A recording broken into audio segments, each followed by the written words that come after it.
The greatest scam sold to men. What if the greatest con ever pulled wasn't a Ponzi scheme, a political lie, or a rigged casino, but modern marriage? What if the fairy tale you've been sold since childhood, find the one, build a life together, grow old side by side, isn't a story of love, but a carefully disguised contract that benefits one party and bleeds the other dry? Because here's the cold truth no one dares say out loud: modern marriage is not a romantic bond, it's a legalized wealth transfer system where the odds are heavily stacked against men. You're not signing up for love. You're signing a contract you can't renegotiate, tied to a partner who can walk away at any time, and take half your life with her. The love illusion: men dream, women calculate. From boyhood, men are taught to chase love. Movies, songs, parents, teachers, all push the same message: find your soulmate, make her happy, and you'll be rewarded with loyalty, sex, and peace. Meanwhile, many women are being taught something else entirely: marriage is a strategic move. It's not about building from scratch, it's about securing access to what's already built. While you're dreaming about romance, she's assessing your income, status, and potential lifestyle upgrades. She's not evil for this, she's pragmatic. You're playing chess with your heart. She's playing poker with the long game in mind. The unequal transaction: what you give versus what you get. What men commonly bring: financial provision, rent, mortgage, utilities, food, cars. Security, stability, and protection. Retirement planning and insurance. Emergency funds, vacations, and lifestyle maintenance. Emotional leadership and responsibility. What men commonly receive: conditional companionship. Decreasing sexual access. Domestic support, often shared, sometimes outsourced. Child rearing, which is expected from you regardless. Emotional support, usually tied to your financial output. You provide measurable value, she provides conditional attention. You're expected to be a rock, a provider, a leader, even if your own needs go unmet. The deal gets worse over time. What starts as a promise of partnership slowly turns into a contract of increasing demands. You'll be asked for more income, more effort, more gifts, more vacations. Yet what you receive diminishes: less sex, less respect, less appreciation, less peace. Imagine signing a business deal where you give more every year, but get less in return. No man would accept this deal in business. Yet millions sign it in marriage. Conditional love and financial performance. Here's the test: lose your job. Watch how fast unconditional love becomes transactional disappointment.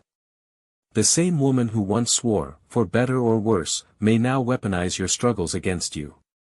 You become less of a man in her eyes, not because of who you are, but because you've stopped producing what she expects. It was never about you. It was about what you could do for her. Social media, the new silent homewrecker. Your wife doesn't just compare you to the men in your community anymore. She compares you to billionaires, influencers, athletes, and entrepreneurs she sees every day on Instagram and TikTok. And when she sees other women living lavishly, guess who she expects to match that? You. It doesn't matter if those lives are fake, financed with debt, or filtered for fantasy. All she sees is that other men are doing more, and you're not. Now your real life is being judged against curated illusions, and you're losing a game you didn't sign up for. Marriage is a leverage game, and she holds all the cards. Women today hold massive leverage in relationships. They have more options, fewer consequences, and greater societal support. If she wants out, she doesn't have to prove abuse or infidelity, she can simply walk away and take half your assets, child custody, and a chunk of your future income. Meanwhile, men are expected to keep performing, quietly, without complaint, even when the deal is no longer fair. The false promise of partnership. Many men still believe they're marrying a teammate. But modern women often want to show up once the scoreboard already shows you're winning. Ask yourself this: When was the last time you saw a woman truly choose a struggling man with potential over a man with proven results? Rarely. Why? Because most women don't want to build, they want to enjoy the penthouse, not help lay the bricks. They don't want the journey. They want the destination. And that destination better come with a view, granite countertops, and a six-figure lifestyle. Marriage law, the contract you'd never sign in business. In business, no one would sign a contract that allows the other party to walk away with half the company, with no obligation to contribute, no penalty for leaving, and full legal backing to take future profits.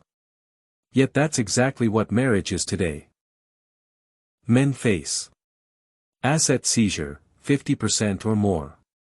Alimony and child support, based on potential income, not current. Legal fees that can cripple savings.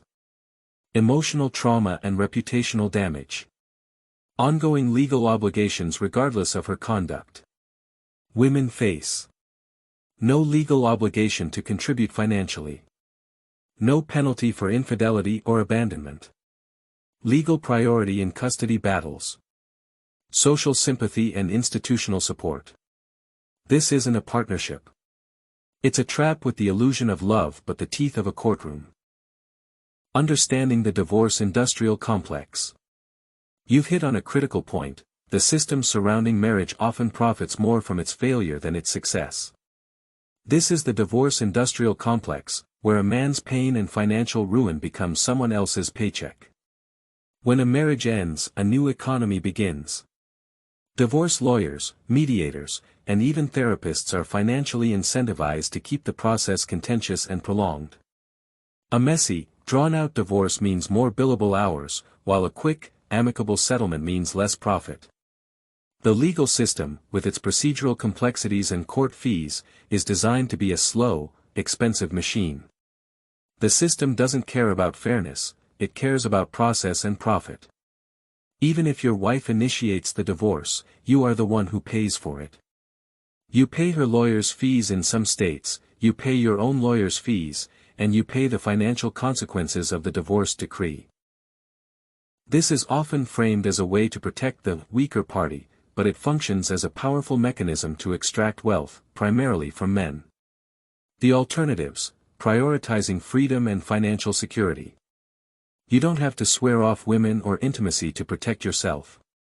The goal is not to avoid relationships, but to avoid signing a contract that gives away your freedom, your finances, and your future. You can build a committed, loving relationship without legal entanglement. Living together, building a family, and sharing your life are all possible without the legal and financial risks of marriage. This allows you to create your own terms of partnership, terms based on mutual respect and love, not on legal coercion and financial obligation. This path allows you to protect your income and assets. What you earn is yours to invest or spend as you see fit. Maintain full control of your property.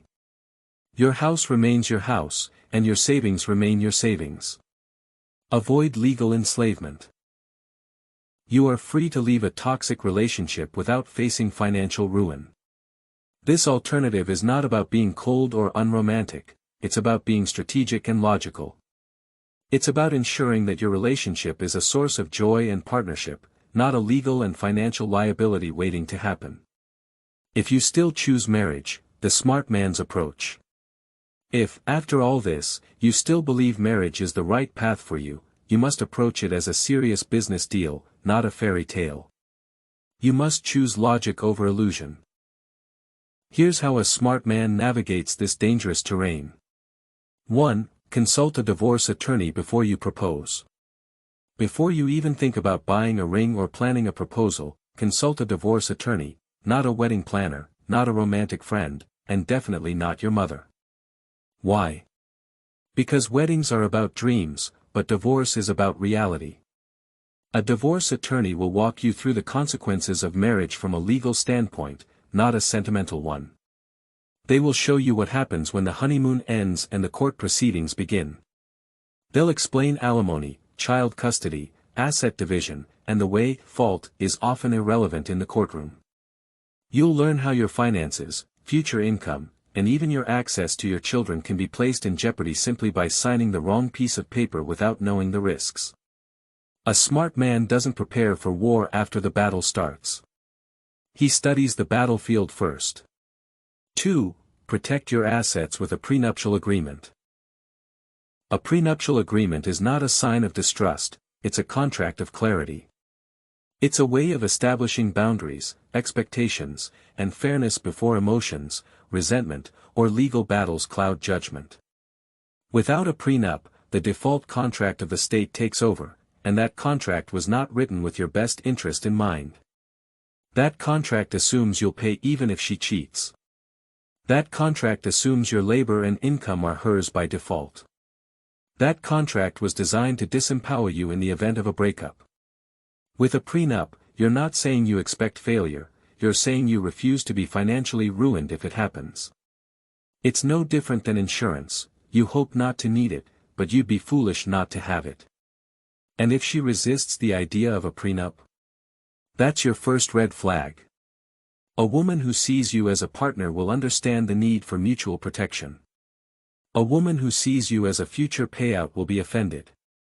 3. Vet her like your life depends on it. Because it might. Do not choose a wife based on chemistry, beauty, or convenience.